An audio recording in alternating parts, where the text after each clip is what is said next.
Rupp Arena, where they are chasing down a 9th national championship. The #1 ranked team in America, putting their 20-0 record on the line against the Alabama Crimson Tide as the Cats are back in Lexington after a 2-game road swing. And a pleasant good evening, everybody. I'm Dave Neal alongside former South Carolina Western Kentucky head coach Darren Horn. Glad you could join us tonight. And, Coach, let me just pose this question to you. We're about the halfway point. If Kentucky's going to win a national championship or play for national championship, that'll be the 40th game of the year. So here we are at 20-0. How would you grade this Kentucky team so far? I think on wins and losses, obviously, an A. They're undefeated.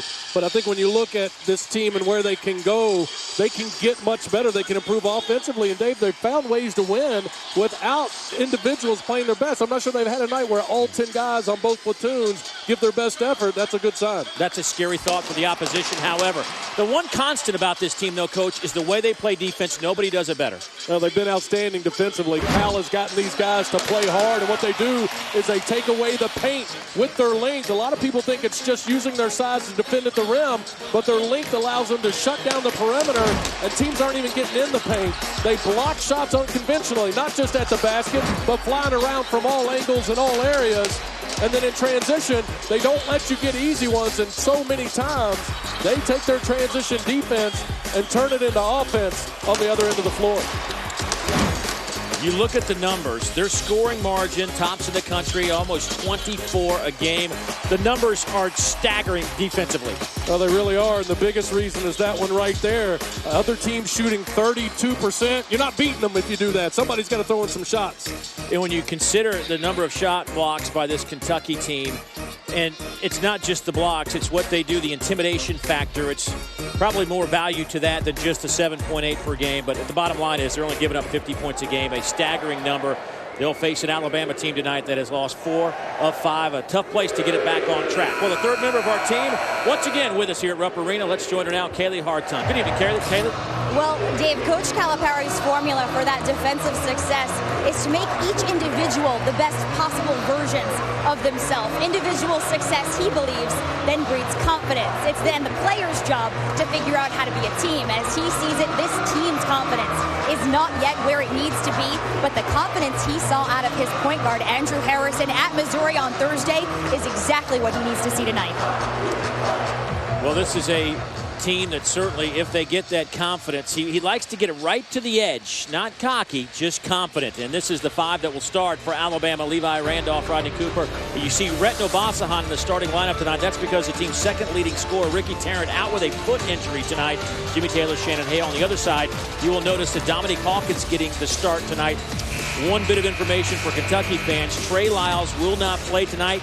Not even here. He is out with an illness. What does that mean for Kentucky? Well, it means that Cal has to make a decision if he wants to platoon. Derek Willis is going to have to play. If not, he goes with 9, plays some guys from the first platoon with the second platoon. Dominique Hawkins making his 6th start of the season. So Alabama, 13-7, 3-4 in league play. They have been in a ton of games. They just have not been able to close them out.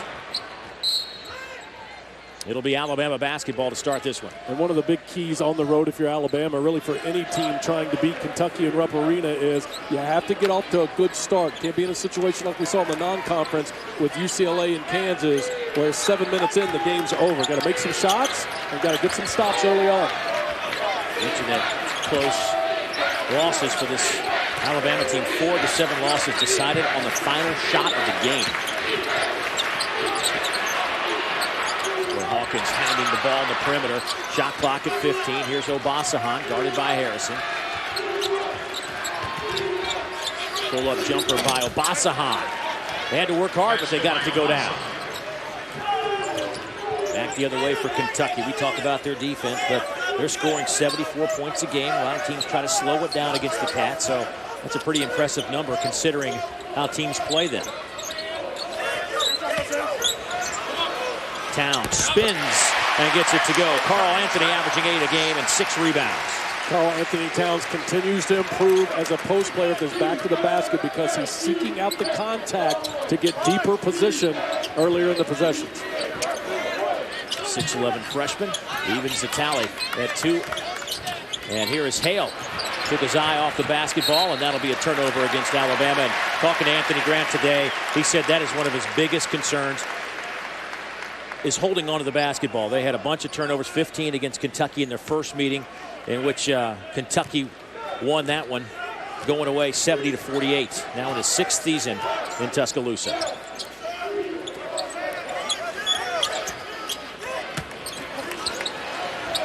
Towns spins and fires.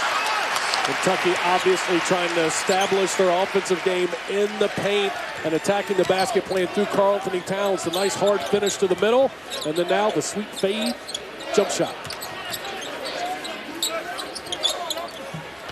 Underneath and a foul down low. That'll go against Andrew Harrison. Karl-Anthony Towns getting great position and taking his time in the post. He would have rushed that a couple of weeks ago. Now, same move, just other way. Taking what the defense gives him on the inside.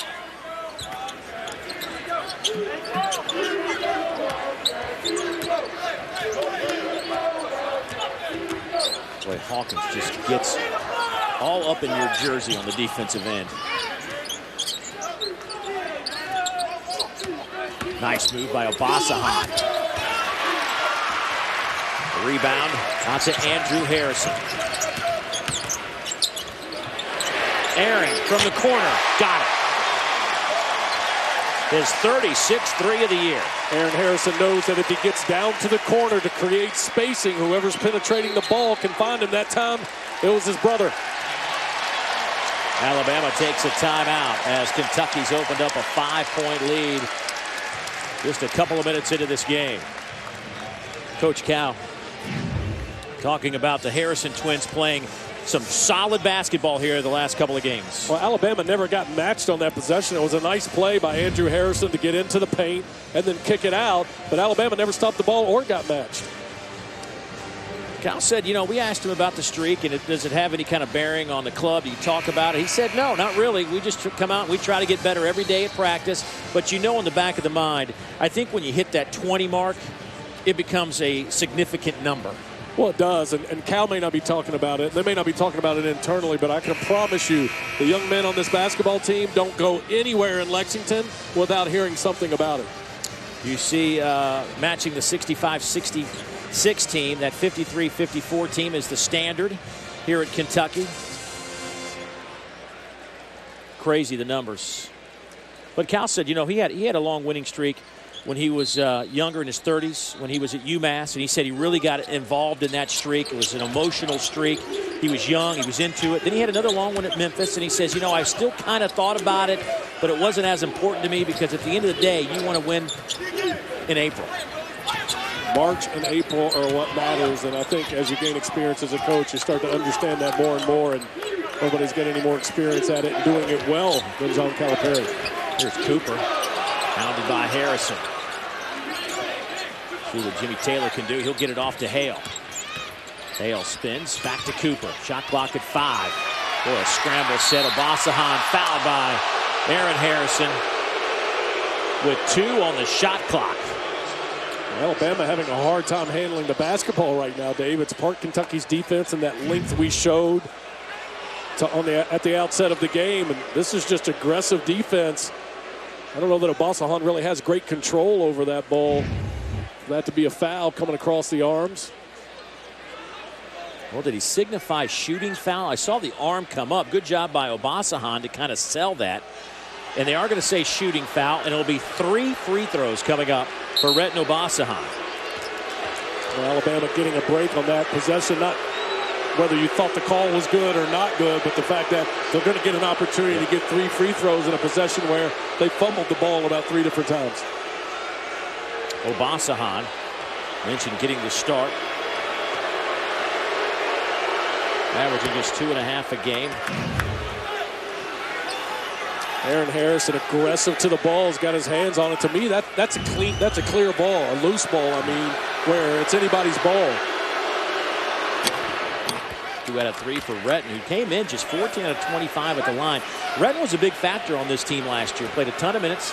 Second leading returning scorer on the team, just shy of 10 points. But he's really been bothered by some bad ankles and has limited his minutes this season. But an explosive athlete. Well, he's a terrific athlete, but not enough reps during the season because of missed practice time to be as sharp as Alabama would like for him to be. Certainly took advantage of the free throws, makes it a 2-point game. Knocked out of there by Taylor. Then a foul on Hawkins as Levi Randolph comes away with the basketball.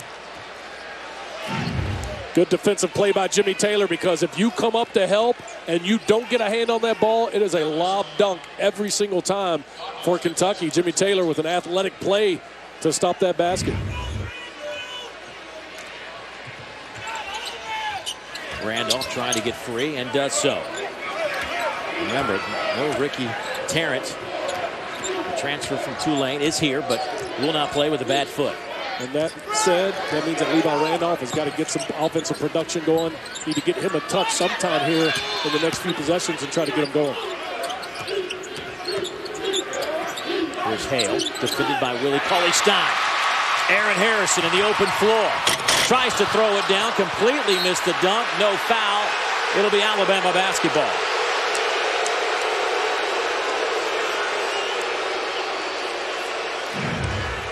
Shannon Hale struggling to handle the basketball early for Alabama. He does sprint back and make the attempt. He kind of just flies by. I'll be honest with you, I don't think Shannon Hale wanted any part of that action right there.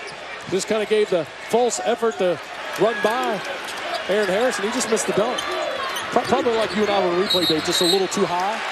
They're going to call offensive foul. That is, I don't know that game. Just so you know. Looked like a good screen by Taylor. Hawkins ran right into it. Anthony Grant thought it was a good clean screen. Jimmy Taylor maybe still moving just one step at the end. Those are plays that literally could go either way. Or Dave, unless it's major, I'd like to see him just let those go. Let him play.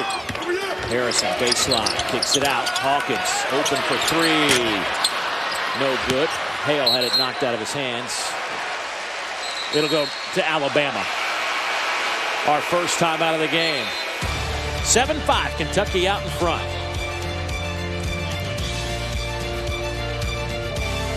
The voice of the highly respected voice of Kentucky football and basketball, Tom Leach. As you see the numbers, the most wins in NCAA basketball history. They are chasing down UCLA, which has the most national titles at 11. Kentucky sitting on 8 right now, but 13 30-win seasons for this group here in Lexington. Alabama, by the way, the second winningest team in SEC basketball history.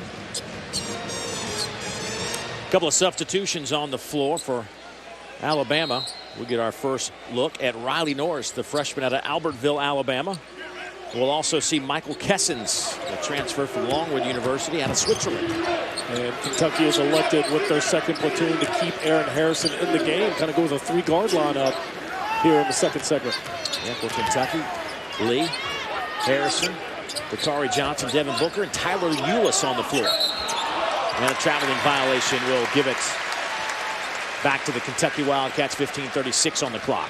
That's 4 turnovers for Alabama, and 3 of those 4 have come from the big man at the top of the key, trying to handle the ball on the perimeter against this Kentucky defense. We showed it at the outset, Dave. It's the length of this Kentucky team on the perimeter that's as much a problem for opponents as it is at the rim.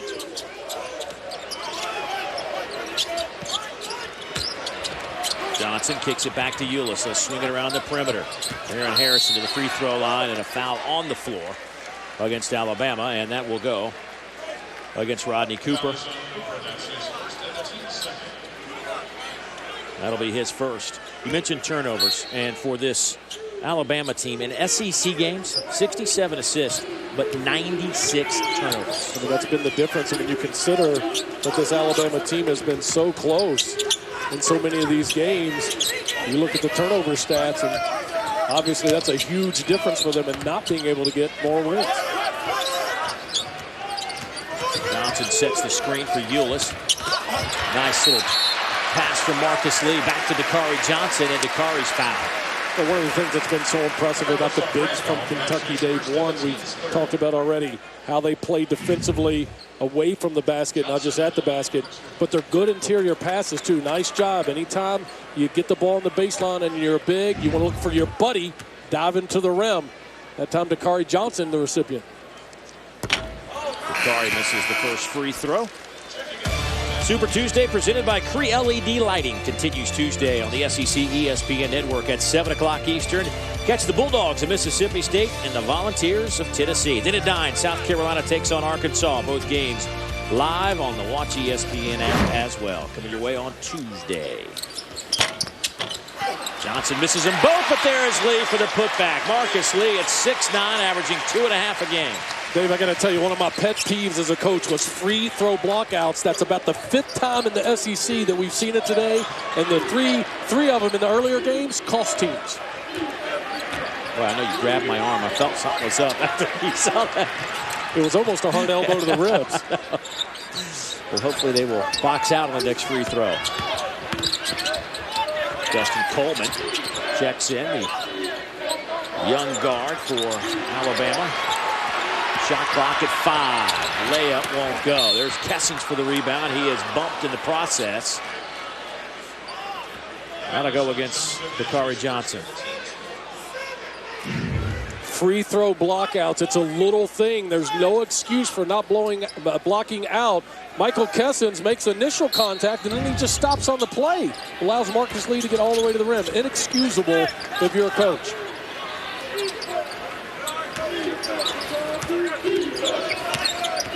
Kentucky's rebound 43% of their missed shots. That is an impressive number. Alabama, though, with a second chance. Good work by Cooper to keep it alive. Back to Coleman. Justin, the freshman out of Birmingham. I think on the rare offensive rebound you get against Kentucky, you want to try to have some quick passing before their defense gets set and attack them that way. Riley Norris can't convert. Back the other way is Ulis. Swinging around to Harrison. He takes it inside. Finger roll. They're going to call block. Count the basket. Boy, Anthony Grant on the far side. Can't believe that's not a charge. That'll go on Norris. In transition, good extra pass by Booker. Forces rotation. Booker definitely gets, Norris definitely gets outside the arc. I don't know if he was square, but he was still. Tough break for Norris as he took the shot and got the foul. Aaron Harrison, he's been on a nice little stretch here lately. Coach Cal today really pointing out that he thinks Aaron playing his best basketball of the season. Andrew coming off a nice game. And Dakari Johnson with a little push in the back. That'll be his second. 15th foul already against the Wildcats. 13:36 to go here before halftime.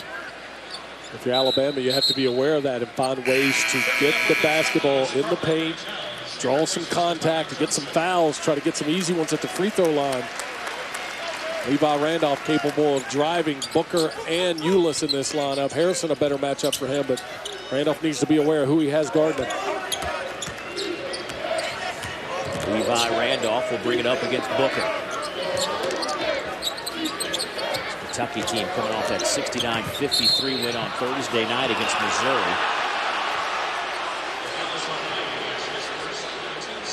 That'll be the first on Lee.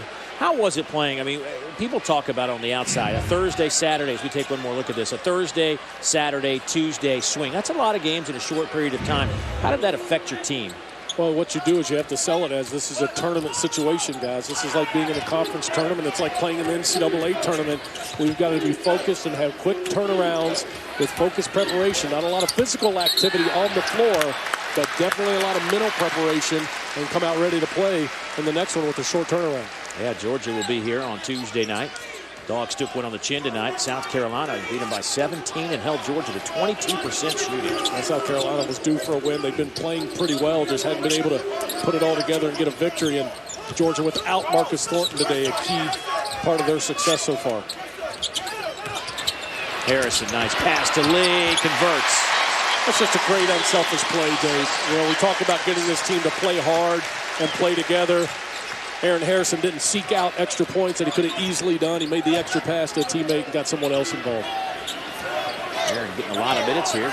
Played every minute since we started this one. His brother about to check back in. Kessens cuts to the basket and then threw it right into that Kentucky bench.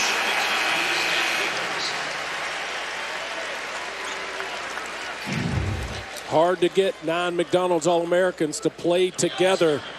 Kentucky is doing it. Nice extra pass by Aaron Harrison leads to the easy lay-in for Marcus Lee. Now Marcus Lee's going to feel better about screening for that guy and getting to the glass and helping on ball screens because he got to feel it and score a bucket.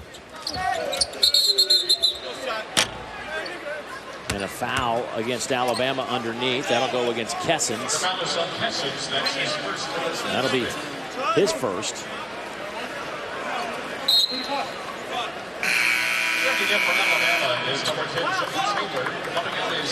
So Taylor back on the floor. Kessens to the bench.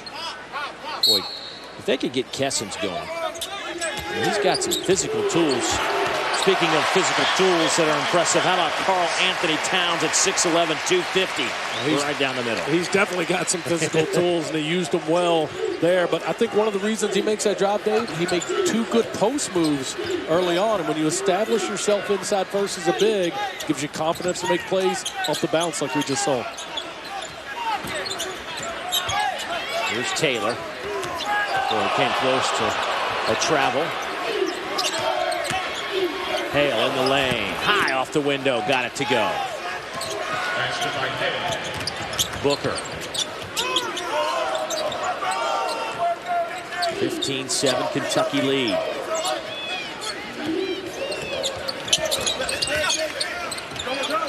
Ulis guarded by Coleman.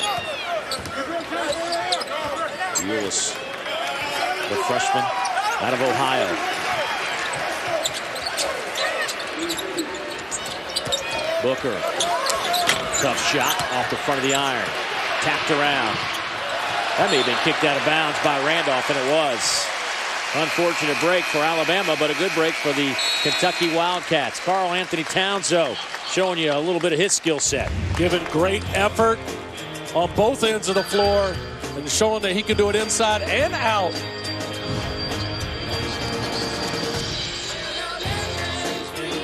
The freshman Karl Anthony Towns has improved offensively because he's learning to create contact first on the offensive end. Watch after this screen how he goes to the body of Jimmy Taylor and creates the contact, backs him down a little bit, creates some more contact, and then gets the easy finish. Going to do the same thing this time and then just take it away from the defense for the nice soft touch on the fadeaway. And then now that he's got his confidence going, Dave, he's going to get out on the perimeter and put it down on the deck and show what he can do off the bounce. Good start for Mr. Towns. 3 out of 3 from the floor. Came in averaging 8 points a game, 6 rebounds. He is second in the conference in blocks, 12th in rebounds. Had just 7 points, 2 rebounds against Missouri. Coach Calipari talking about he had an impressive first half. It kind of disappeared in the second half. He says, we need Karl Anthony Towns to be playing at a high level for both halves. And we talked about that on the outset. This team is still winning, and I'm not sure they've had all 10 guys play well for 40 minutes in the same game. Can you imagine what that'd be like? Tell you a guy that's not on the floor, or he is on the floor right now, that they need to get going as Cooper picks up his second, is Willie Cauley-Stein. He's coming off back-to-back games where he just took 1 shot in each of those games. Towns, though, with his 4th shot, and he's perfect. Well, Willie Cauley-Stein is a guy that gets himself going in terms of numbers by making plays with energy on the defensive end, like we see right here in the press. That's what gets him going. He's got to make some of those if he wants to see numbers in the stat column. Willie Cauley-Stein leads the team in steals. Here's Cooper. Alabama starts this game 2 of 6 from the field. They'll wait another possession for that 7th shot. Here's Ulis. Catch, shoot, count it. Timeout, Alabama.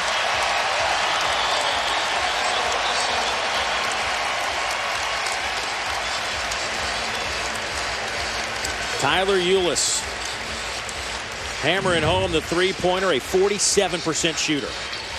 Well, one of the things I like about Tyler Ulis is he's a distributor. He plays with great pace, which means he doesn't force things. But when he gets the opportunity in transition, which is a great time to shoot a 3 before the defense gets set, gets his feet set and strokes it. He had a SEC high 11 points in the first meeting with Alabama, where he hit 3 of 4 behind the arc. Well, tonight at 9 o'clock, right here on the SEC ESPN Network. Be sure to join our network analysts as they discuss all the SEC news of the day on SEC Now, live from right here at Rupp Arena. It's also live on the Watch ESPN app. I know Dari Noak has been working hard today. You and Dane Bradshaw haven't been working so hard, but you've been involved. I've been working as hard as Dari. Well, it's just like when we do these games. Right. You carry me on the games. Dari carries us when we're behind the desk. I'll slide you $5 after this one's over. 10:17 to go before halftime, and Kentucky has opened up this 13-point lead as they are on a 13-2 run over the last 4 minutes and 40 seconds. Alabama's got to find a way to get Levi Randolph going, Dave. He's the one guy that can create off the bounce a little bit, get to the foul line. Got to get him some touches and let him go to work. Andrew Harrison defending him now. Here's a guy that could help with a big game offensively, but he hits the back of the iron. Willie Cauley-Stein. Tough pass, but Booker comes out of there with it.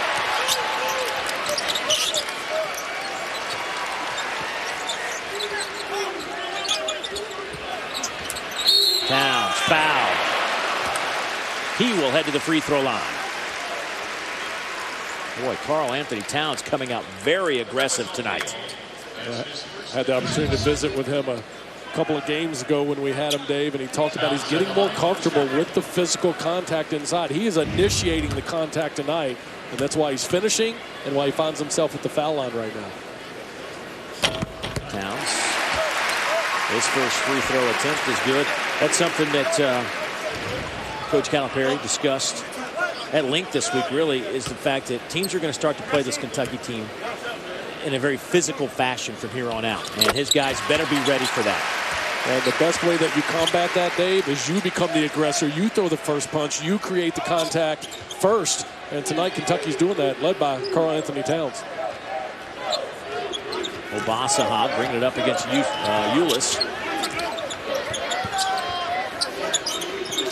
Well, that's got to be a tough thing for Shannon Hale to turn around and look at a 7-footer hounding you on the perimeter. Again, Dave, it's not their length at the rim. Yes, it's impressive. It's that they can use that length out on the perimeter. To me, that's what separates this team from 2012 and 2010. These bigs can come out on the floor and defend. Ball away three from Obasohan. Taylor is there for the putback. That's the one thing that it opens up when you get those bigs away from the basket and they pressure out on the perimeter. You can get to the offensive glass on misses. Checking in for Kentucky are Aaron Harrison and Dominic Hawkins and Aaron Harrison back on the floor for Kentucky. Andrew Harrison to the bench along with Devin Booker. Alabama's hit just all told tonight 3 of 9 from the field, and they have turned it over 7 times. 0 assists. One of the things that's been so impressive with Kentucky's defense that we don't talk a lot about is that teams don't get many assists against them. Ask Louisville. They had 1. Who knows? That's just one more than you and I had that game. That's right. Foul on Karl-Anthony Towns. That'll be his first. Opponents against Kentucky average just 7 assists per game. Well, if you're Alabama in this situation, Dave, it's 13 right now. You want to find a way to make sure it doesn't balloon beyond that. Keep it around 3 possessions, 9 points or less. Try to chip away at it. What you don't want to happen is the game to get out of hand in the first half to where it's such a large deficit it's hard to overcome in the second 20 minutes. Taylor just a 47% foul shooter. 22-10 now. Kentucky's up by a dozen. Once again, no Ricky Tarrant for Alabama, the team's second leading scorer, averaging 13 points a game. Makes it a little bit easier to defend Alabama if you're Kentucky. Taylor with a hold, maybe a little push in the back on Towns. Yeah, Ricky Tarrant, the numbers, the transfer. He's an explosive player. I mean, he can bust out for 20 on you if you're not guarding him closely. Not only do they miss his numbers tonight at 13 a game, they miss how he gets those numbers. He's a guy that can create shots off the bounce, shoot with range, which when you play Kentucky, if you're going to score, you're going to have some guys just go make some plays and make some shots like we saw from Ole Miss, like we saw from Vanderbilt a couple of weeks ago. Ricky Tarrant, maybe the best for Alabama in doing that, and they're without him tonight. Terrence hit 29 three-pointers on the year. 4 games over 20 points for Ricky. And certainly, you know, from a scouting report, you take away that 13, and now really you're focused on Randolph. Nobody else has proven that they can be a guy that can go for 20 on this team. Well, there's no question. And Shannon Hell's a guy that has the ability to score some points, has been inconsistent this year. So it magnifies the need for him tonight to knock down some shots as a stretch four and get to the offensive glass a little bit. Cooper's got to get it going, too. Haven't mentioned him much tonight. Cooper sits on the bench and has yet to attempt a field goal. There goes Hale right into a double team. They're going to say tie up. Arrow favors the Cats. Again, length on the perimeter. You've got a 6'6" guard. Hardly has to move to step over and get both hands on that basketball and force the jump ball.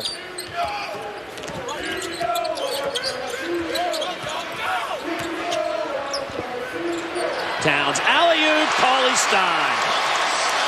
Press break to perfection. And the key was the second quick pass out of it by Dominique Hawkins.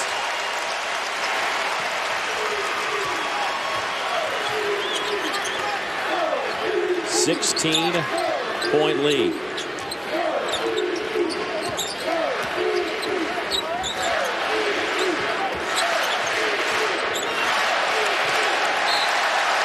It's unraveling for Alabama. Willie Cauley-Stein making it look easy on the other end. Timeout on the floor. Great unselfish play attacking the press. Willie Cauley-Stein with the easy 2.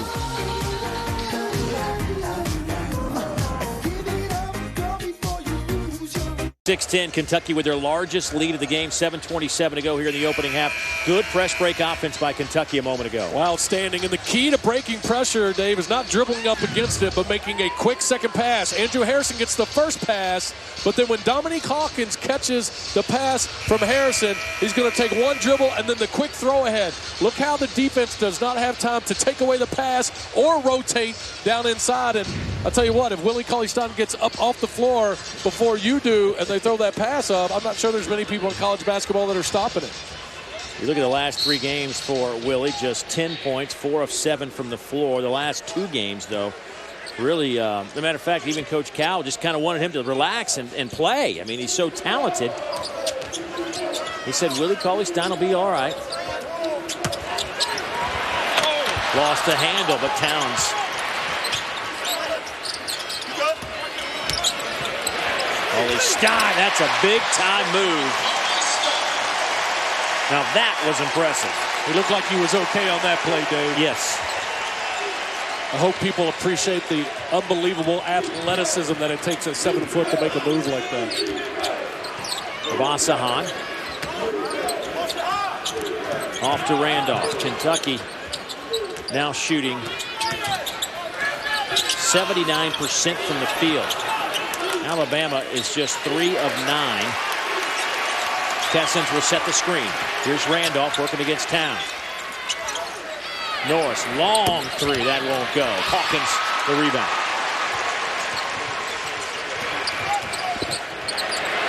Harrison, in and out, no good. Kessens. Obasahan, back the other way.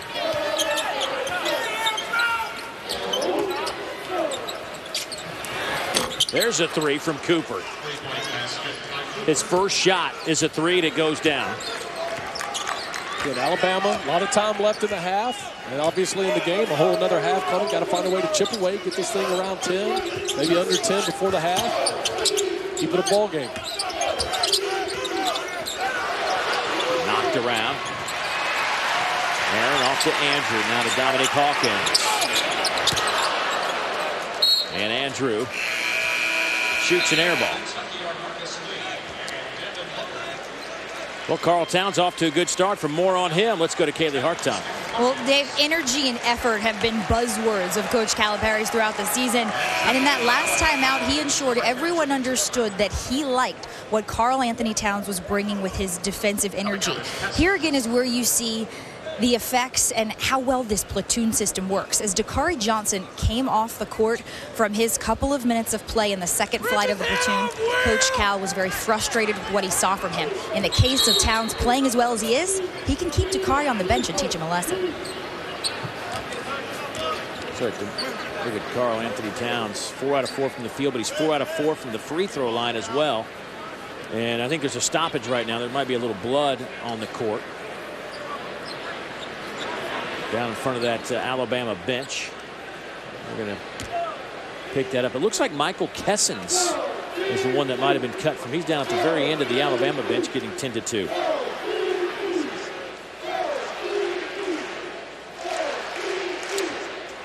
The old bloody nose. Well, don't forget, we've got women's college basketball coming your way tomorrow right here on the SEC ESPN Network with a doubleheader.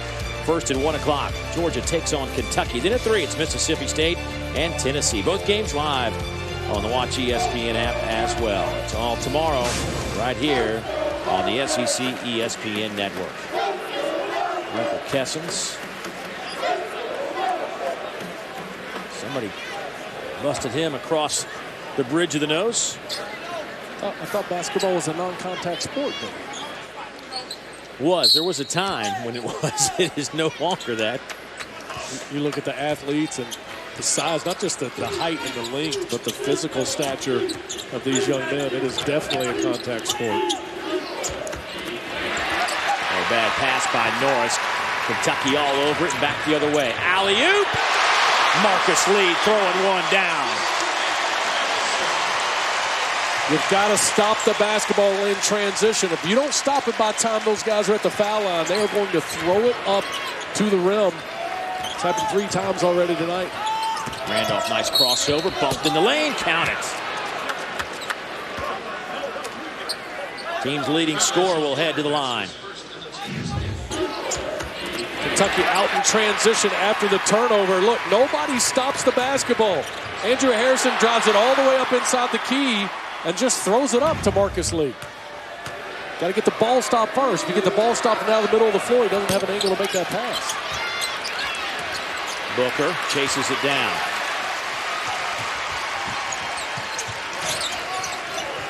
Andrew Harrison back to Aaron. Now Booker catch, shoot, long 3 off the front of the iron. Good challenge by Rodney Cooper. Cooper tries to answer with a 3 on the other end. That won't go. Scramble for the basketball. Norris calls a timeout with 4.5 to go. Norris, the freshman out of Albertville, Alabama, near Huntsville, keeping it alive for the tie. As Kentucky has doubled up Alabama here with 4.5 to go before the break. At the Open, we talked about the Kentucky defense and how good it has been all year, and tonight no different. And I think the big thing to watch is the activity with their hands. There's 2 deflections, 3 deflections, 4 deflections. That's on 1 possession. You hear the term length a lot when you talk about Kentucky. Well, how is it really being used? What's the tangible of that? I think these are great examples. The length causes problems because they deflect the basketball, and there's no easy passes against this Kentucky team. It's a rematch of a game played just a couple of weeks ago in Tuscaloosa. Back on January 17th, Kentucky held Alabama to 48 points, and the numbers for this defense just staggering. Well, you see opponents' point per game on the year, only 51. So while Kentucky hasn't been great offensively, they're going to get better in that area. They haven't needed to be great offensively. They've scored in the 50s and won because opponents have been in the 40s. Some numbers from that last game as Kentucky led at 35-17 at the half. In the second half, Alabama actually shot 50% from the field, but Kentucky's bench was just too much. 37 points from that group. And the teams that have played Kentucky close and had a chance or given them a scare in league play, they've kept it close. It hasn't been 13, 15 points for an extended period of times. That's what you got to do. You got to make some individual plays and create some shots. Levi Randolph did it. Back-to-back baskets for Levi, now with 4 points. I'd be okay with him shooting every time down the floor right now from Alabama. Let him create, try to get to the offensive glass. Knocked out of Cauley-Stein's hands by Cooper, who will pick up the foul. That is the third on Cooper now. The pass fake by Tyler Ulis froze the defense for just a second and allowed him to throw the ball in to Willie Cauley-Stein. Willie got it stripped away because he dropped it just a touch. Got to keep that in your chin, big fella. Cauley-Stein, 60% at the line on the year. Rolls that one through the cylinder. Coming off just 2 points. At Missouri, 0 for 4 at the free throw line in that game.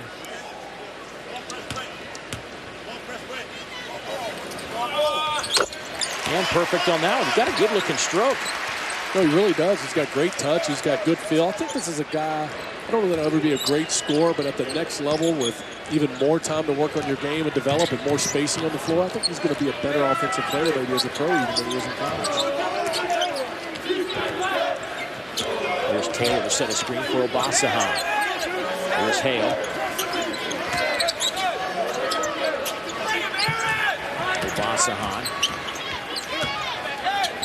Hale will fire for three. That won't go. Taylor had it knocked out of his hands by Ulis, and that'll get us to our under 4 timeout. Kentucky shooting 67% from the field, lead it by 15. Farm halftime report. We'll keep it down there at Rupp Arena. Dari Nowkhah and Dane Bradshaw will break down the first half and catch you up on a crazy busy day of SEC hoops. So let's get you back to Dave and Darren down in Lexington. Yeah, back here in Rupp, and you mentioned the crazy day. Florida with free throws from Michael Frazier to win it by 1 against Arkansas. Great win for Billy Donovan because he's asked his team to step up in tough situations and be that team to convert late in the game. They did today. Well, with about 3 seconds left, the game was over. Mississippi State playing well, and look what all of these games have done, Dave. It's put us in a situation where we've got not 1, not 2, not 3, but 6 teams at 5 and 3. Speaks to the depth of this league. Joe Lunardi said today, if the tournament started today, you got 6 SEC teams that'll be taking part in March Madness. And Tennessee was part of the last 4 out. And they had a win today at home against Auburn. Over an emotional Bruce Pearl.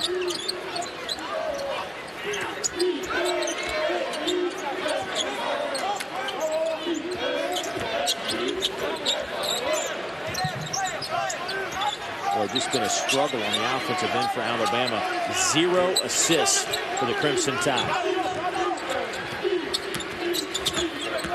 Randolph, little stutter step, fouled, and Randolph kind of doing what you wanted to do, just kind of create your shot. I think he's got to be assertive, whether it's early in the possession or late. He's got to drop his shoulder, use that big physical body, and make something happen for this team. Here's what you were talking about, according to Joey Brackets, Joey Lunardi of ESPN, Bracketology. 6 teams. 6 teams in, and with Tennessee being one of the first 4 out, that's 7 that are in the mix. They've got a crucial couple weeks coming up for those teams as they try to create some separation in that log jam we saw in the middle and stay near the top and assure themselves of one of those spots. I think I said from the beginning of the year, I think 5 are getting in for sure. As things are going now, there's a real solid chance for a 6. This league has improved, a big part of it. Improved non-conference scheduling and an improved performance in the non-conference. Some important games next week. Georgia's here, Kentucky. Mississippi State's at Tennessee. And I think Arkansas has an important one. They got to get back to their winning ways. They host South Carolina with a great win today against Georgia. Then on Tuesday, I think a lot of eyes will be in Oxford as Texas A&M takes on Ole Miss. Oh, that's going to be a big game. Both of those teams in that 5th, 6th spot. It'll be a huge one for them. Underneath to Dakari Johnson. Can't get it to go. Alabama shooting 40% from the field. They've done a nice job on the backboard. They're actually out rebounding Kentucky 12-8. Well, the biggest challenge has been 10 turnovers and 0 assists. Obasahan stuffed by Dakari Johnson. We showed on the outset of the program, Dave, it's the length and their ability to switch and a big guard-to-guard. they force Kentucky, forces opponents to try to have to make one-on-one plays. And Retno Basahan at 6'2", trying to finish over 6'11" Dakari Johnson. Not happening. Well, here's where Dakari's got to step it up a little bit. Over the last 3+ games, he is 6 of 20 at the line, now 7 of 21.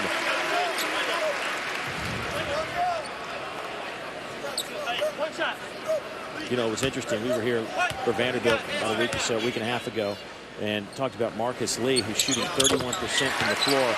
Coach Cal has him practice shooting free throws sitting in a chair. And I asked him today, you know, what's the whole process there with getting Lee in a chair? And he says it's all about the follow through. He has a stiff wrist when he shoots the basketball, and I want him to take his lower body out, and I want him just to work on with the ball in his right hand and the rotation, the ball coming out of his hand in a good rotation. And what that forces you to do, Dave, is shoot the basketball up and get some mark on it and use that follow through Kyle's talking about. Like, imagine shooting the ball out of a phone booth.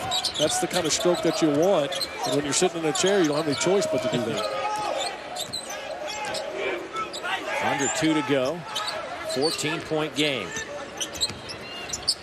Again, if Alabama can get a couple stops and a few points and get this thing under 10, you still got a ball game at halftime.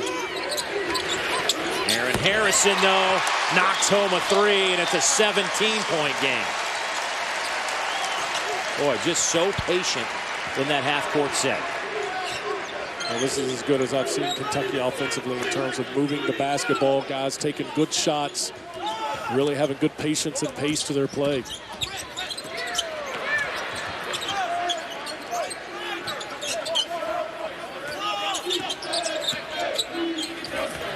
Randolph. Boy, he is doing it all himself here in the last 5 or 6 minutes for Alabama. Dave, our first night in league playing Rupp Arena, we talked about the anatomy of an upset. One of them is somebody's got to go off and have a special night.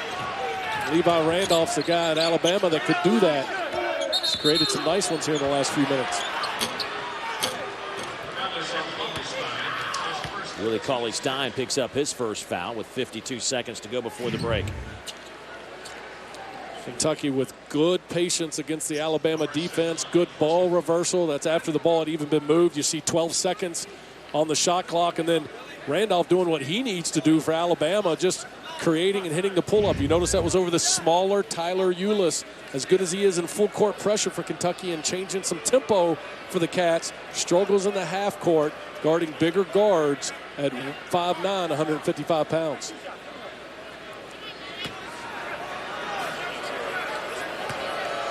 Norris converts the free throw. Norris, 61% shooter at the line.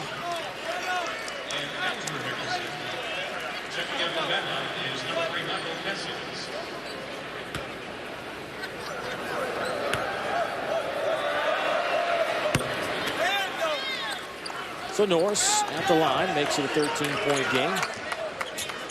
Ulis, Lee, Aaron Harrison, Devin Booker, and Willie Cauley-Stein. Basahan, Hale, Randolph, Norris, and Kessings for the tie.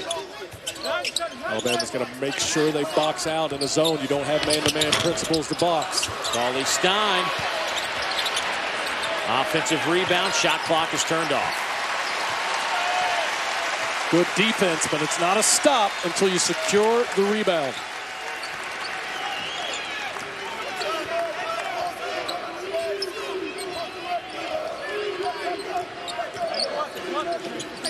Ulis. And Harrison in and out. Kessings the rebound. A time here for Alabama if Randolph can get it going. 2 seconds on the run, and he will hit the back of the rim. So Kentucky will wind up shooting 57%, a little bit shy of their season high for a half, which was against Texas Arlington when they shot 61%. But nonetheless, they will take a 13-point lead in the break. Let's go to Kaylee. Coach, a man down from your usual 10-player platoon substitution with Trey Lyles' illness. What do you make of the rhythm you've been able to find nonetheless? Well, I like what I saw. I love Carl Towns. This is going to give him a chance. I mean, everybody will be saying, shouldn't be playing him, play Carl. Give him, not Trey, but give him all the minutes. Carl did great. We rebounded pretty good. We just took 3 beyond the NBA threes for no reason. But I'll tell you why guys do that. If you miss a three that's right on the line, you don't look real good. But if you miss a 40-footer, they'll say, hey, you're not supposed to make that anyway. Kind of, I call it a bailout. We took 3 or 4 of them. Otherwise, what do you make of the offensive efficiency as led by Karl Anthony Towns? We were good. I thought both point guards played well. We shot the ball fairly well, but we were able to get it in the post and force them to trap or foul. Thanks, Coach. Coach Cal trying to stretch this to 21-0 on the air. They're 20 minutes away. It is halftime here. We'll be back with our State Farm halftime report right after these messages. Kentucky Wildcats happen to be 96-4 under Coach Calipari and halfway home to make it at 97-4 as they lead at the break by 13. Dave Neal back alongside Darren Horn. And really, just give me your takeaway from the first 20 minutes. Impressive with UK and how they came out aggressive offensively to pound the ball inside to Karl Anthony Towns and establish themselves on the offensive end of the floor. We know what we're getting from Kentucky's defense, but offensively, they played through the big freshman, and he was outstanding. He's starting to learn to create contact and finish, and then as he got his confidence going around the basket, he made some nice moves under control, finishing off the bounce.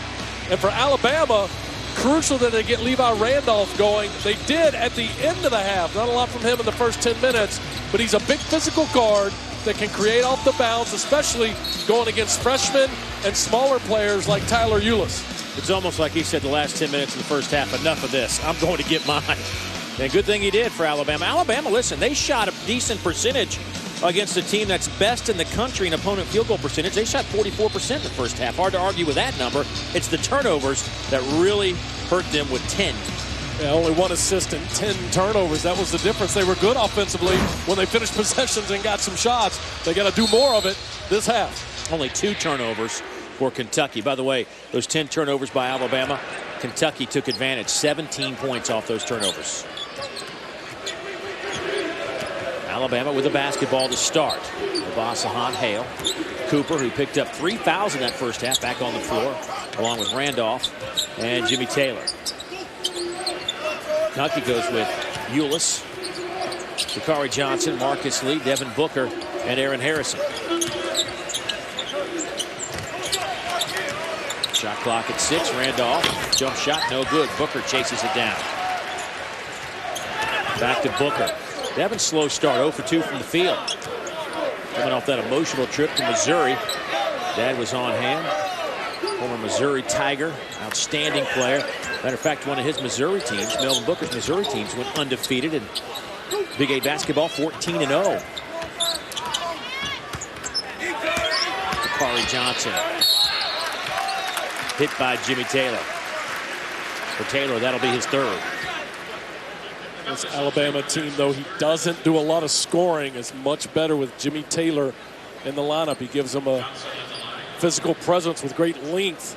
He's got to make sure he's straight up on those so he doesn't give the officials a chance to make the call. Good job by Dakari Johnson to take the ball to his body.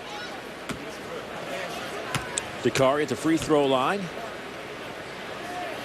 2 out of 4 tonight. Looks good on that one. As we mentioned earlier, it's really been kind of in a free throw slump over 3 games. It's just 6 of 18. But has switched home his last 2.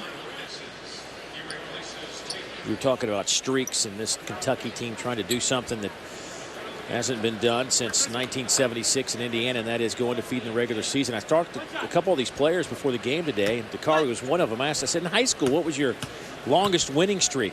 He said he couldn't remember the exact number, but he thought he won around 30. I asked the Harrison twins about their winning streak. Of course, they didn't know the exact number either, but they felt like it was about 25 in a row. These guys know what it's like to win games for long stretches. Well, they do, and they were great players in high school. That meant they were on great teams, and they've got a bunch of great players with them here, and they're on a great team. I asked Devin Booker about his high school, and he starts laughing. He says, we weren't that good. He was. Yes, he was. Kessens with a high screen. Again, single digits on the shot clock. Hale will have to fire with 7, and that's a good-looking shot. See if that doesn't get Hale going. He had just 2 points in that first frame. It would completely change Alabama's offense if he became consistent from beyond the arc, and he's capable of making that shot. Marcus Lee with the tap off the Johnson miss. Marcus Lee having a nice night on the stat sheet. Hadn't missed from the field. Kentucky's full court pressure, which they've used quite a bit this game. They're not trying to trap and rotate and create turnovers. They're just kind of trying to be a nuisance for you. Full court, just one more thing you have to deal with this Kentucky defense. Cooper inside to Obasahan. Reverse layup. He's fouled by Johnson. Good hard cut. Good job of using the rim to protect the shot and draw the foul by Obasahan.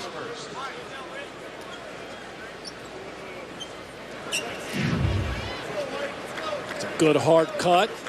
And see how he goes underneath the rim when he does that. It takes the ability of Dakari Johnson to block the shot away, or otherwise he'd be going through the basket. That's called using the rim to protect your shot.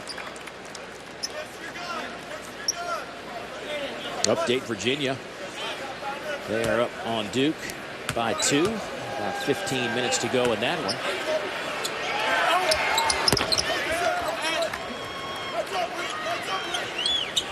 So Marcus Lee, who's 4 out of 4 from the field, will inbound the basketball off to Booker.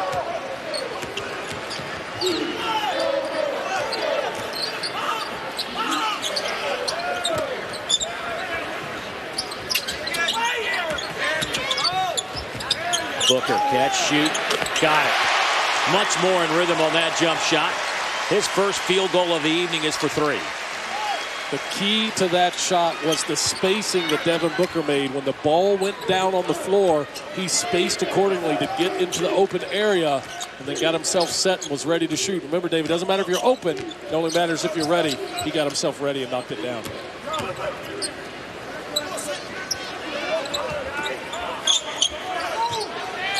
Hale trying to ball fake on Lee. A little up and under and blocked, and then a foul. Mike Nance says you got him with the body, and that'll send Hale to the free throw line. Devin Booker does an outstanding job. Watch Devin Booker. He's going to space as the dribble penetration happens. Aaron Harrison puts it on the floor. Watch the space to the open area. Gets his feet set. You want to know why he's shooting a high percentage? Because he gets himself available and ready to take good shots. And he's got a pretty stroke, doesn't he, Dave? Oh, gorgeous. Great rotation. 49% behind the arc. Andrew Harrison versus Aaron Harrison. Booker had 13 in the first meeting with Alabama. He knocked down half his 6 3-point shots. 8 games this year with 3 or more three-pointers, with a high of 5 twice against UCLA and Texas Arlington.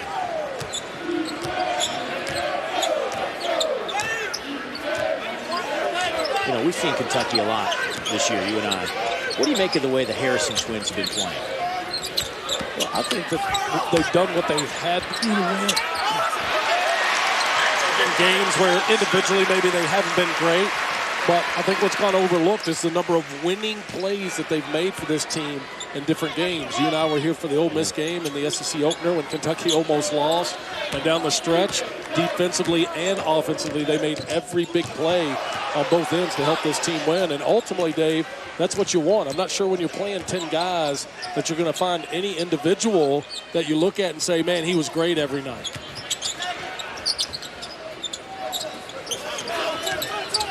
Randolph.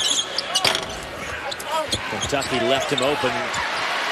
Randolph couldn't make him pay. Ulis back the other way.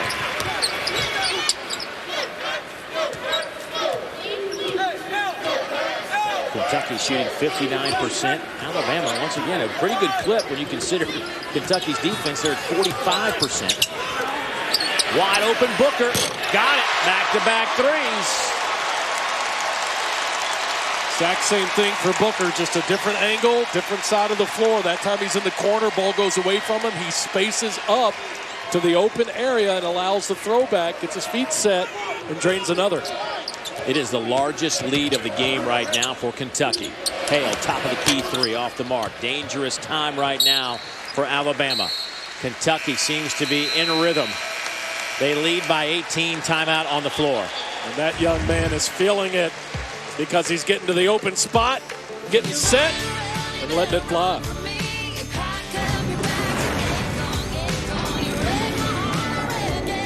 It has been stretched to 18. Coming out of that Alabama locker room, Kaylee Hartung had a chance to catch up with Anthony Grant. What did he have to say, Kaylee? Well, Dave, Coach Grant told me he liked the way that his team played the last 8 minutes of that first half. He said 9 of their turnovers came before that mark, and before that mark, Kentucky was shooting 77% for as well as we saw that offense shoot. So he liked the energy that his defense was bringing as that half wound to a close. I asked him who he attributed that to. He said, this is a team game. I'm not giving credit to any one individual, but he would say that he appreciated the way they were able to get back in transition. That's what he wants to see more of here. Yeah, well, he mentioned those turnovers today a couple of times at their shoot around. And, you know, you go back to the last 3.5 games, they have 57 turnovers and just 26 assists. Well, it's just really hard. You know, obviously it doesn't give you a chance to score the basketball, but the other thing it does is it leads to tough defensive possessions because you don't get your defense set the way you want. This is a really good defensive team in Alabama when their defense is set, but when you're turning it over, that's hard to do.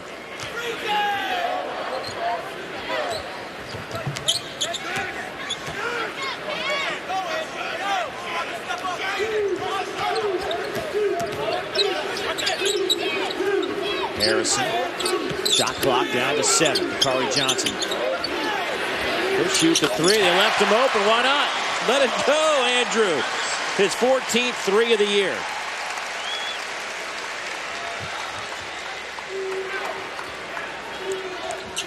Coming off an SEC high 15 against Missouri. Very nice night at the free throw line against the Tigers. 9 out of 11. Justin Coleman tied up by Ulis, but they're going to call a foul. First time Ulis has had a chance to meet somebody his own size on the court. A couple of 5'10" guards. Well, Super Tuesday presented by Cree LED Lighting continues Tuesday on the SEC ESPN Network.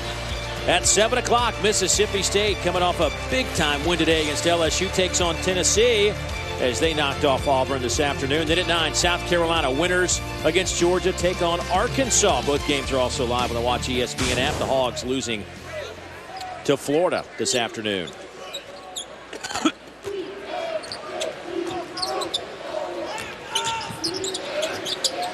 Dominique Hawkins on the floor for the Cats now. Nice pass inside to Kessens. That would have been their best offensive set of the evening. Carl Towns got caught sleeping, didn't jump to the basketball, gets screened, and Kessens gets the easy lay-in. Good execution by Alabama.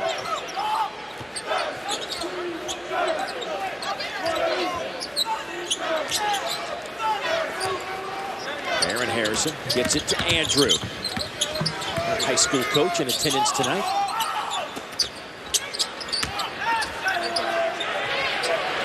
Aaron off the back of the iron. Levi Randolph. Up ahead to Coleman. He'll misfire. They're going to say a foul on the rebound. Is that Carl Towns? Yes. Carl Anthony Towns will pick up the foul. That'll be his 3rd. Towns got off to a great start. I mean, the first 10 minutes was 4 out of 4 with 12 points, but then quiet since. You see him coming out. One of the advantages of having 10 guys to play is that you can always make your point as a coach. He doesn't jump to the ball. Hey, I'm glad you're playing well offensively. We need you to defend, too. Little reminder, no better teacher than the bench, Dave. Hale, defended by Cauley-Stein, spins in traffic. Hale, a little bit more aggressive. That was an aggressive move, and the key was when he spun, he took the contact to Willie Cauley-Stein. If you think you're going to try to avoid these guys and finish over them, good luck. That's true really for any big, but you see he takes the ball into Willie Cauley-Stein, and Willie gets caught with his arm in there. Good move by Shannon Hale. Hale knocks home the free throw. I mean, that was no question a hack and a foul. The UK faithful not happy with it. They're never happy when the Kentucky players whistle for them. Some of the reasons that makes them great fans, like all fans everywhere, they pull for their team blindly.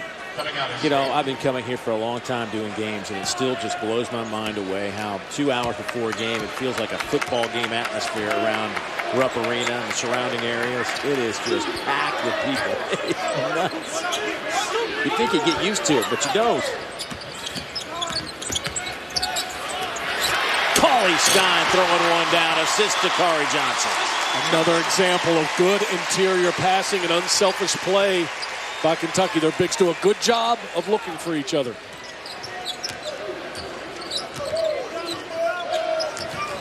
Justin Coleman, freshman out of Birmingham. Back to Jimmy Taylor, back to Coleman. A little bit more crisp movement from Alabama on the offensive end of the floor.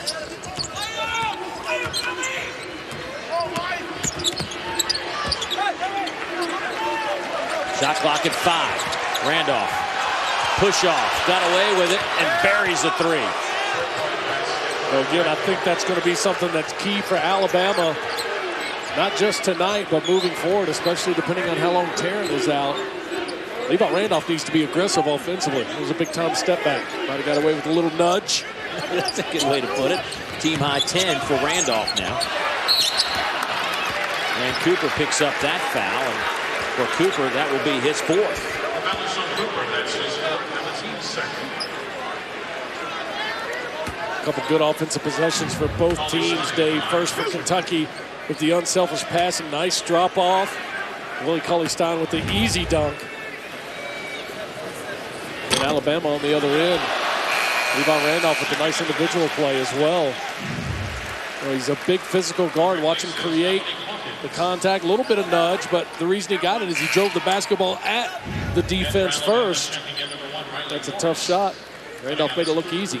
What I like about Mr. Randolph, he graduated with a degree in 3 years, already working on his master's degree. It's a degree in marketing. And he's trying to become the first Alabama hoopster to be named Academic All-American.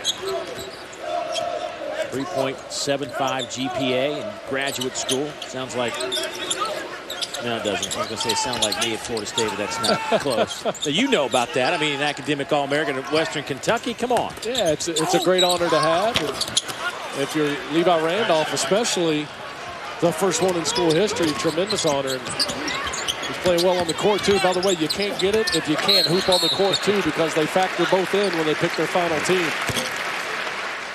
Randolph doing what he can, but so far it's all Kentucky. Cats up by 15, 11:28 to play. Time now for All-State Good Hands Play of the Day, and actually there are a couple of them. Some outstanding passing tonight by Kentucky. Well, they've really done a terrific job of sharing the basketball. One big reason is they get great spacing offensively, especially in transition. Saw Aaron Harrison run to the corner, Tyler Ulis getting out wide. Marcus Lee ahead of the break. They've got their head up, and they're looking for their teammates. A lot of good hands on those plays.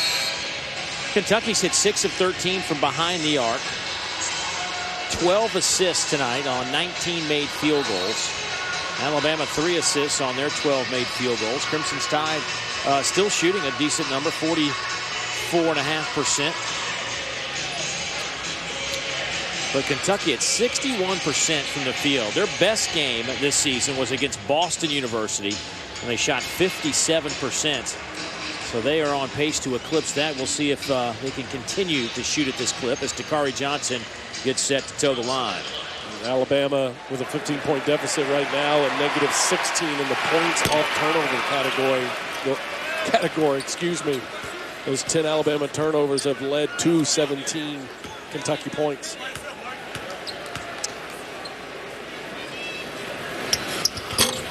Off the mark for Dakari Johnson, and a foul on Kessens underneath. Or was there just a lane violation? I think a lane violation against Kessens, who looks at Mike Nance. Can't believe it. I think that look pretty much says it all for Mr. Kessens. So a free throw for Mr. Johnson, and can't make it pay. And Karl Anthony Towns will check in for Dakari.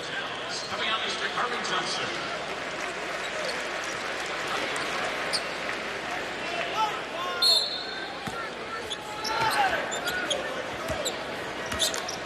Once again, no Trey Lyles tonight for Kentucky. He is out sick with an illness. Matter of fact, I don't think he's in the building tonight, from what we've been told. And for Alabama, no Ricky Tarrant, their second leading scorer. And not only do you miss his points, but in a game like this, you miss a guy like that to make timely shots for you. Maybe keep the lead down, keep the game getting away from you, and then having to go create. Andrew Harrison hits the deck hard. He'll head to the free throw line. An aggressive drive to the basket.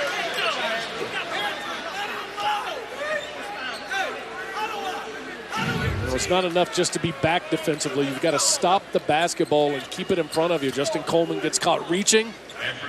Andrew Harrison makes him pay. And again, for my money, Dave, give me Andrew Harrison at 6'6" and 200+ pounds, because if he gets just a shred of daylight against a smaller guard, it's basically impossible for them to do anything with him, or at least keep him from getting into the paint and probably drawing the foul. 4 points for Andrew. Couple assists tonight. Randolph to the bench, by the way. Randolph leads Alabama with 12 points.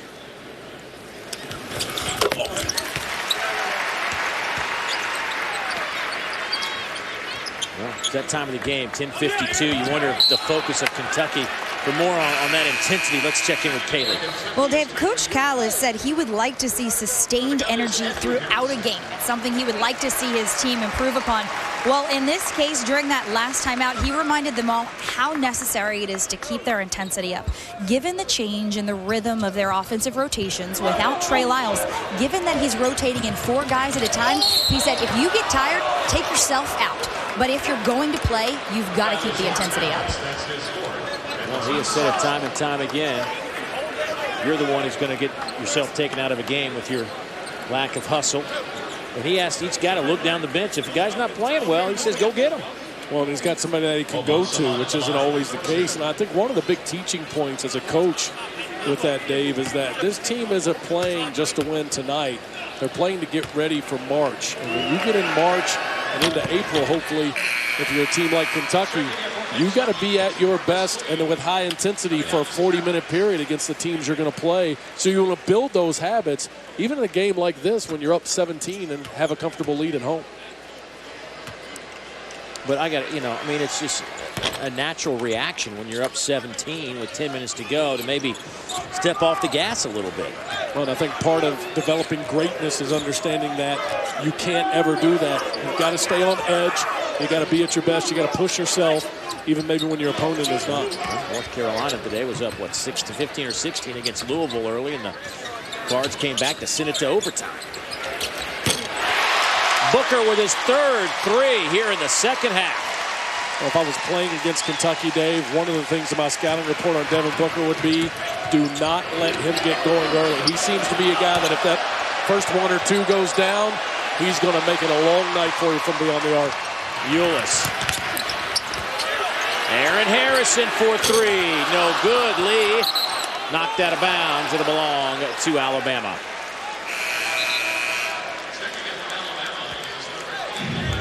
We've seen Booker bang two already this half. A big reason he shoots the ball so well is he understands the geography of the floor, the spacing that it takes to get yourself in position to receive a pass and be open to knock it down. And what a pretty stroke.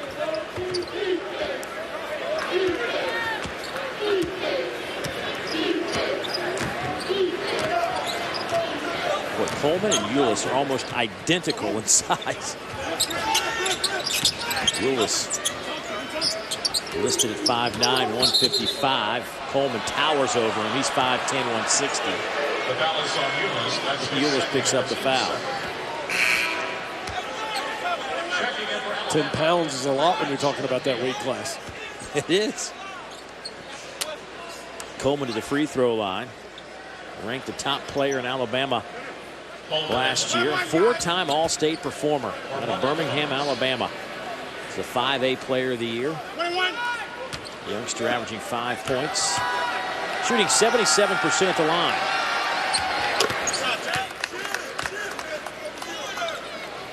He's got some interesting shoes, to say the least. The designs on shoes. Much different now than it was even 20 years ago when I was playing.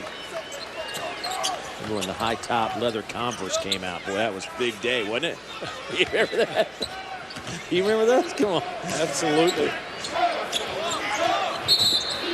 The socks are colored. The shoes are colored. Everything matches. And it's a trickle-down effect. I mean, look at those.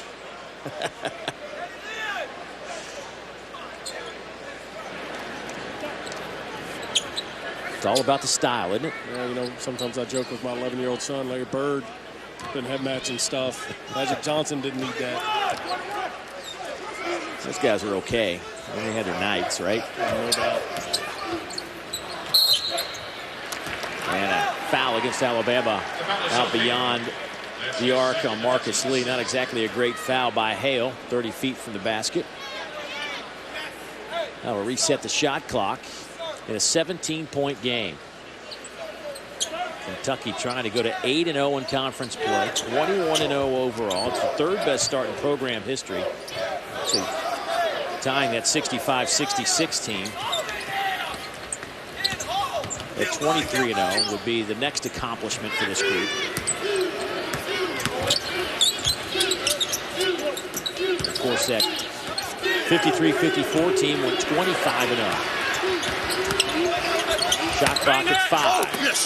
Blocked by Hale underneath.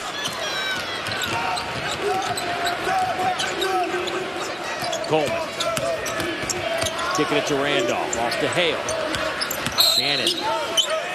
Hand check on the 7-foot Willie Cauley-Stein. That'll be his third. And Hale will step to the free throw line. Hale did a nice job on that one of making a quick decision. You want to drive it, pass it, or shoot it quickly. Don't hold the ball and stop your offense and allow the defense to recover. He drove it quickly, caught Willie Stein in a closeout. Forced Willie Cauley-Stein to put his hands on him.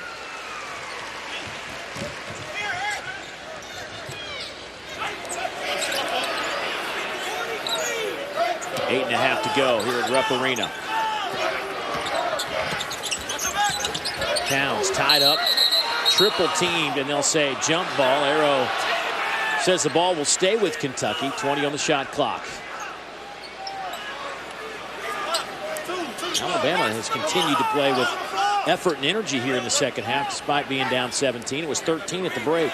Well, that's going to happen with an Anthony Grant coach team. His teams are always well prepared. They always play hard, always give great effort on the defensive end. They just struggled to take care of the basketball and score at times tonight.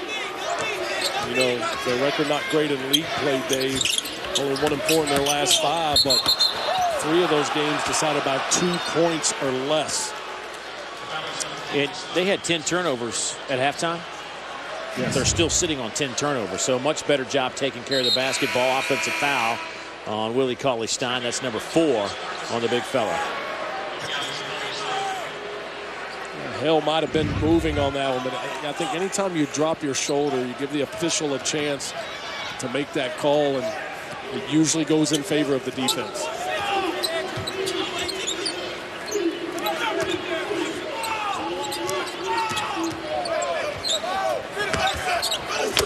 Taylor turns and throws it down. Taylor now with 7 and 4 rebounds. 15-point game. Ulis. Aaron Harrison. Got a friendly roll here at Rupp. You know, it's 6'6" again, just drives in the paint, elevates, and creates a clean shot for himself.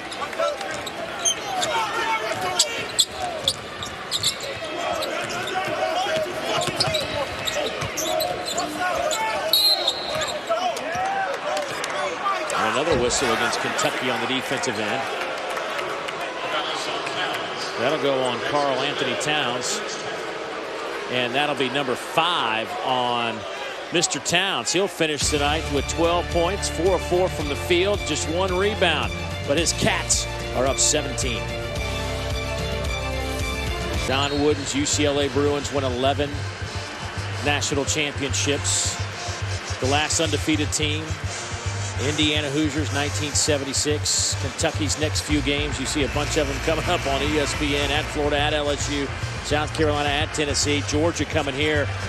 Georgia definitely needs to get Marcus Thornton back on the court. Suffered a concussion the other night against Vanderbilt. Hopefully he'll be all right. He'll be much needed on Tuesday. There's no question that they need Marcus Thornton to be their best and have a chance in here. And No, I've said that I think Kentucky will stub their toe. I still think that. I think maybe there'll just be a night where they're off and maybe they don't hit 11 threes like they did against Ole Miss, or Dakari Johnson at 50% doesn't finish the game for you like they did at Texas A&M. And at LSU on paper is the one that looks most like it. But rest assured, Kentucky will be ready to play that night. And I'll repeat what, Coach Cal, we talked about it today at length about the streak, and he is not concerned about it whatsoever. He says, we try to win every game, but if we lose, it's just a loss. That's all it is. And we'll regroup and play the next one and try to win it. It's all about what we do. He says, especially around here, it's about what you do in the NCAA tournament. So he is not all caught up like most of us are in trying to remain perfect. Well, no question. Until March last year, a disappointing season by most fans' standards here at Kentucky, but a great run in the tournament and a shot at a national title, and it became a success. So whether you go undefeated or not, that just becomes a bonus. It's really about winning the national title here in Lexington. Let's face it, it would be kind of cool if they did go 40, I mean, that would be... I think anytime you can do something historic, it sets you apart, makes your team special. And at a place that has won 8 national championships and had a lot of really good things happen in its program's history, to do something like that would be the ultimate. Heads up play by Ulis, knew he wasn't going anywhere. Took a timeout. We'll take it with him. Kentucky leading at 62-46, trying to close it out here in Lexington. We hear a lot about Kentucky's big men, and collectively they've been outstanding tonight. Karl-Anthony Towns establishing himself on the interior early on, then Willie Cauley-Stein with a sweet spin move and finish. Marcus Lee decides he wants to get into the act as well, finish at the end of the break. 12 for 15 from 4 Kentucky bigs if you throw Dakari Johnson in that mix as well, and a total of 35 points. And we've talked so much tonight and over the season thus far, Dave, about the impact of Kentucky's size, and maybe the biggest impact is how many of them there are, and collectively when they're all playing well, they're a force. For more, let's check in with Kaylee. Well, Dave, after Karl-Anthony Towns fouled out, Coach Cal made an example of him in that huddle. We heard him praise him in our halftime interview. You saw the stats right there, but when it came to the second half, Towns didn't come out with the intensity that Cal wanted to see. He was particularly frustrated because he said Towns was out here just standing up straight, not ready to do the work. That's been a particular point of emphasis, trying to get him low, trying to get him to use his lower body and become a better presence. Interesting stuff. Thanks, Kaylee. And it's all about, as Coach Cal said today, getting better at the end of every day. Are you a little bit better than you were the day before? And that's the biggest coaching challenge that John Calipari has. It's not X's and O's and strategy. It's going to be getting these guys to play at a high level every single day and consistently from start to finish in the game, not one half at a time or for small segments during the game. Retno Basahan looking good on that three, just his 4th of the year. He's now 4 out of 12. Well, Alabama's done some really good things tonight, Dave. They've moved the ball well offensively, been much better in the second half offensively as a whole. Just too many turnovers early on and dug themselves a hole. Booker just killing it here in the second half. He now has 11, including 3 threes. Alabama with just 1 turnover here in the second half. And, they're shooting 46% this half, 45% for the game. Against Kentucky, the best defensive team in regards to opponent field goal percentage in the country. That's an impressive number.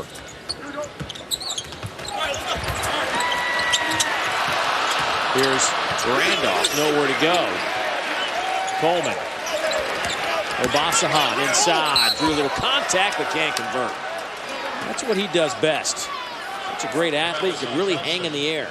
Yeah, he's a terrific athlete. We talked a little earlier, just really hasn't been healthy all year. He struggled, had some ankle issues, and where that really hurts players, Dave, is they don't get the practice reps that they need. But a good shot fake and extra pass by Justin Coleman and a good aggressive drive to the rim. Really even could have flipped it out to Levi Randolph for a 3 as well, but able to draw contact and get to the free throw line. Checking in for Kentucky is Aaron Harrison. Aaron Harrison will replace his brother Andrew. Andrew Harrison. So it'll be Cauley-Stein, Devin Booker, Aaron Harrison, Tyler Ulis on the floor along with Dakari Johnson. For Alabama, it's Randolph with Basahan. Coleman, Hale, and Jimmy Taylor. Short free throw, and Obasahan gets his own miss from the free throw line.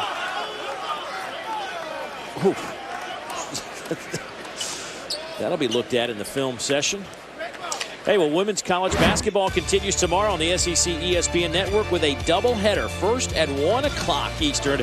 The Georgia Lady Bulldogs take on the Kentucky Wildcats. Then at 3, Mississippi State takes on Tennessee. You're looking at 4 top 25 teams all coming your way tomorrow, beginning at 3 o'clock or 1 o'clock Eastern time, followed at 3 with Mississippi State and Tennessee. Big game tomorrow. Who you like? That's a tough call. I'm not into it enough to have to pick, but I would not bet against Tom Brady. I'm with you. Good matchup, though. Be fun to watch. The Seahawks and the Patriots. If the Seahawks win, does Marshawn Lynch talk afterwards? No, of course not. Why start now?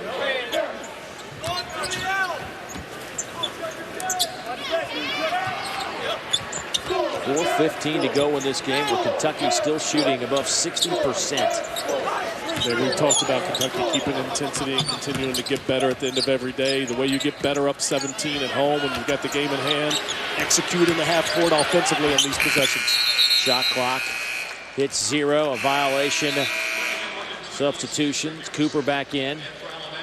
Andrew Harrison back in. Booker will take a seat. Randolph will take a seat.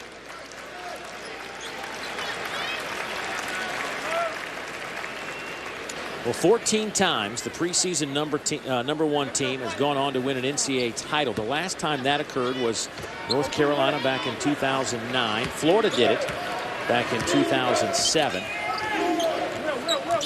That's what this Kentucky team is trying to do as well.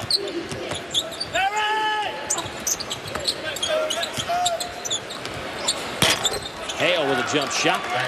That's a 2. And Hale now with 11 figures, the third Alabama player in double figures. Randolph with 12, Obasahan and Hale with 11. Alabama's just got to find a way to get through this tough stretch they've had. Get Ricky Tarrant back, find a way to get Shannon Hale a little more consistent on the offensive end of the floor. They're going to find a way to win some games, especially at home. Willie Cauley-Stein, double clutch, left hand fouled, and he'll have some free throws when we come back. Willie Cauley-Stein, double figures tonight, trying to add to that total. He's had some moments tonight that make you go, wow. A lot of wows from Devin Booker. 3 threes tonight inside Rupp.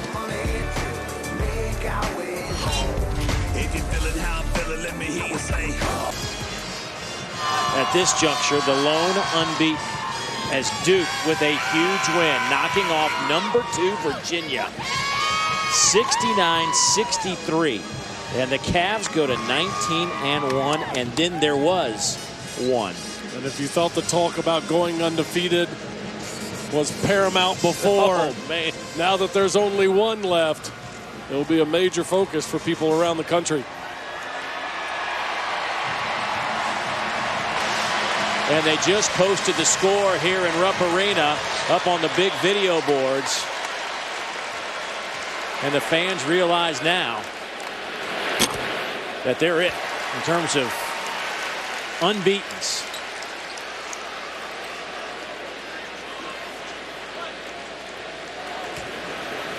Cal just asked Tony Barbie what they were cheering for. They're at a free throw line and was like, well, what are they cheering for? And Tony Barbie must have seen it on the board and explained it to him. Cal didn't seem that impressed by it. Approaching 3 minutes to go in a 16-point game. It was 13 at halftime.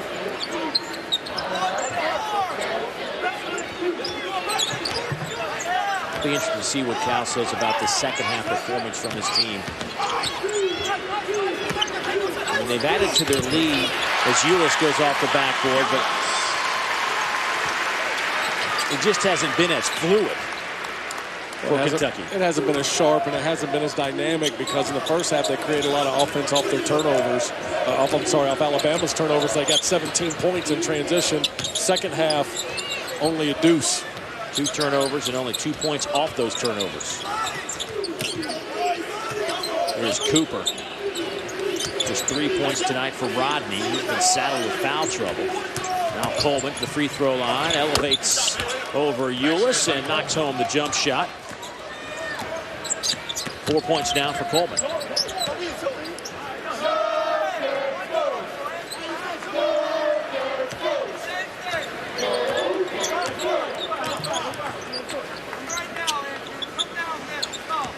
Dave, I think sometimes when a team is as good as Kentucky, there's an expectation that, they're up by 15 or 17 at the half and they should win by 34. And that's just not always necessarily the case. And it doesn't mean that they didn't play well. They're going to win by a large margin yet again in league play. It's not happening anywhere else in college basketball. It speaks volumes to the potential of this team, maybe to be able to finish the season unblemished. Tell you what. Tip my cap to the Crimson Tide tonight coming in here, and it didn't start off very well for the group, but they are still playing with 1:15 on the clock like this game just started. Again, Alabama get Ricky Tarrant back with a little bit more consistency from Shannon Hell. Some of the flashes that we've seen tonight. This is a team that can win, especially at home in league play. Tomorrow at 10 on the SEC ESPN Network, SEC Rewind flashes back to the 2004 Mississippi State-Alabama basketball game. Watch as the Bulldogs lead a comeback for the ages for their first overall SEC title since 1963. You can catch that right here on the SEC ESPN Network. It's also available on the Watch ESPN app. 1 minute left in the game.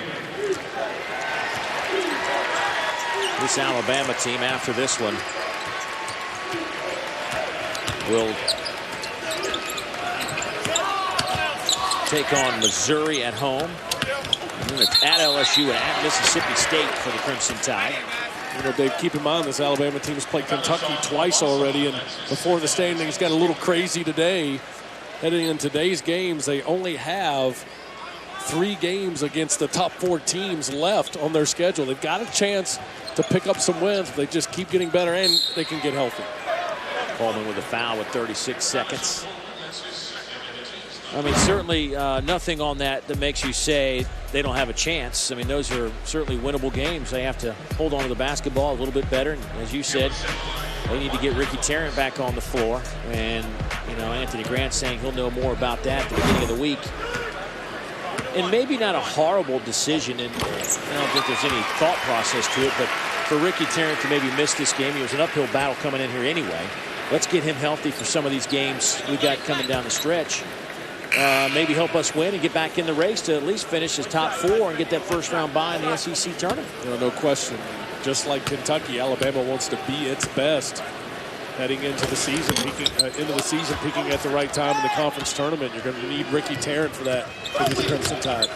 Alabama just needs to find a way to get to that NCAA tournament. They've only had 1 tournament appearance since 2006. Kentucky will shoot 59% from the field. It will be their best shooting night of the season, surpassing the 57% against Boston University earlier this year. They will post 4 players with double figures. Towns and Cauley-Stein with 12, Harrison with 10, Booker with 11. And Kentucky does it. They increase their win total to 21. They go to 8-0 in conference play. And they have now won 15 straight inside Rupp Arena. Coach Calipari going to 97-4 here at Rupp. Another solid night for the Cats. And they are the lone unbeaten in men's college basketball at 21-0. Well, the difference tonight, as it is so many nights for Kentucky, the bigs were outstanding, and collectively all the bigs for Kentucky produced. And then Devin Booker again with another outstanding shooting night. Booker, 4 of 6 from the field, 3 of 4 behind the arc. All 3 of those threes coming in the second half. Willie Cauley-Stein with a big night, 12 points, 4 of 4 from the field, 4 rebounds. Let's visit with him now. Kaylee is with him. Willie, tonight, Kentucky's best shooting night. What do you make of the rhythm you all were able to find offensively? It just starts from practice. we had 2 really good days of practice where, our shooters were shooting good, and preparation just it helps you when you come in. Duke took down Virginia tonight. How do you describe the mentality you all operate with to handle the pressure that now means you're the only unbeaten team in this country? Honestly, it's just take it one day at a time. We can't really look at it like we're the only undefeated team now. It's just that, game by game, like any given night you can lose. So you just got to come prepared to get a W. Thanks, Willie. Yep. Good win for Kentucky, taking down Alabama.